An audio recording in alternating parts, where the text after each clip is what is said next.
Christy, congratulations, another fantastic Christy O'Connor Junior Pro-Am. How does it feel? Brilliant. I mean, to be back at one of the golf courses I designed. I didn't design it now for the win today. That was pretty tough out there, and the guys did very, very well. I'm very impressed with the Irish play at this moment.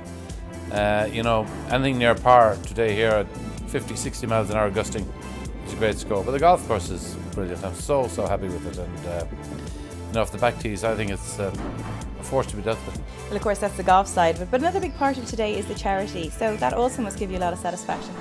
Oh yes, absolutely. I won't say the stole my name to this tournament here, but I'm stuck with it now and I love it anyway.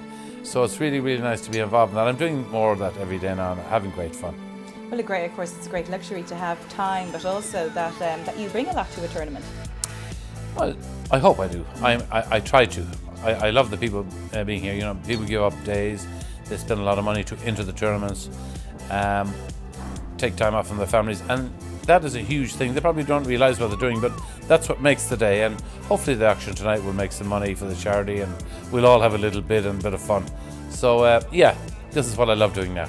Tommy, how does it feel to be back for another year at Roganstown for the Christy O'Connor Junior Pro-Am? It's always a pleasure. It's always a pleasure coming out here. It always feels like you're in the country, even though I'm from Whitehall originally, which is only down the road in the middle of the city. When you come out here, you always feel you're in the country, so it's a pleasure. And Christy's put his name to this event for the last 3 years, and it just gives it a great profile.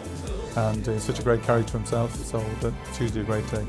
Well, absolutely. It was a very good idea when it first started a few years ago, but it seems to have gone from strength to strength. Did you envision that it would be this successful? No, we had absolutely no idea what we were going to get involved in. And since getting involved here, our chief executive decided we get involved in the Irish Open because we're doing some business down in Adair Manor. So that kind of puts it on a completely different platform. So yeah, it was an interesting exposure out here to Pro-Am, to be involved 3 years ago. I think it's when we did it first.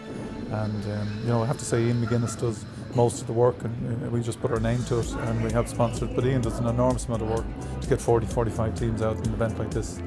So I have to say it's very easy to be involved. Ian, congratulations on another fantastic Christy O'Connor Junior Pro-Am. Thank you very much, Suzanne. It was just a great day. We had dry weather and a lot of wind, so it was testing for all of the players. But Glenn Robinson from Collaton had a great day. He came in late with a 68, 3 under, which really was fantastic. The next closest was 1 over, so it really was. It was a great day. Well, absolutely. You can see the scores there. It certainly tested the professionals. I mean, those are scores that would challenge the best championship course around the world. Absolutely. The course was in fantastic condition, so there was no excuse on the greens. They were running very well. But the length of it and all of the testing shots you've got to make around this golf course just makes it a real challenge for any professional, and also for the amateurs. Yes, well, we all learned that the hard way. As well as the layout, the condition of the course is also something that everybody's been raving about. Oh yeah, I've got a really fantastic greenkeeper. I'm a little bit biased. I think he's probably the best in the country. The greens, every professional and actually every amateur plays it. They come back again because the greens are in such fantastic condition. 12 months of the year. They're as quick, if not quicker, in the winter when they're not growing as much as they are in the summer, and playable all year round. Of course, he is my brother, so I must think he's pretty cool. Well, of course, golf absolutely made you very proud today, but also you've done something very special here by raising money for these two charities. Absolutely, the last few years has been great. McInerney Homes have been very good to us over the last few years. They basically were the main sponsor for the last 3 years. This is the last year of their sponsorship, unfortunately. But in those 3 years, we've raised in excess of 160,000 euros for the two charities, which is pretty good for just a one-day event. We will have a sponsor next year. Some teachers came to me today and offered to sponsor the event again next year, so we will be doing it again next year, and hopefully, you know, we'll continue into the future. We've noticed over the last couple of years that this event has grown and grown. Did you ever foresee that you would actually make this much of a contribution to these charities? Not really. The first year we decided to run the event, it was kind of, we wanted to do something for charity. We said we'll have a little pro-am. So we got the pros down and ran the event, and we gave 10,000 to the charity, and we thought we were great.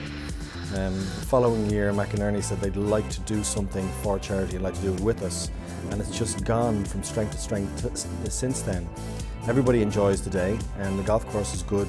The weather has been good to us every year so far, which is great. We go on to the wee hours of the morning. Christy will probably have to be picked out of the bar at some stage in the wee hours, or maybe sometime early morning tomorrow. And he's brilliant. He comes, he gives his heart and soul to the event, and it's fantastic. Everybody's a great time.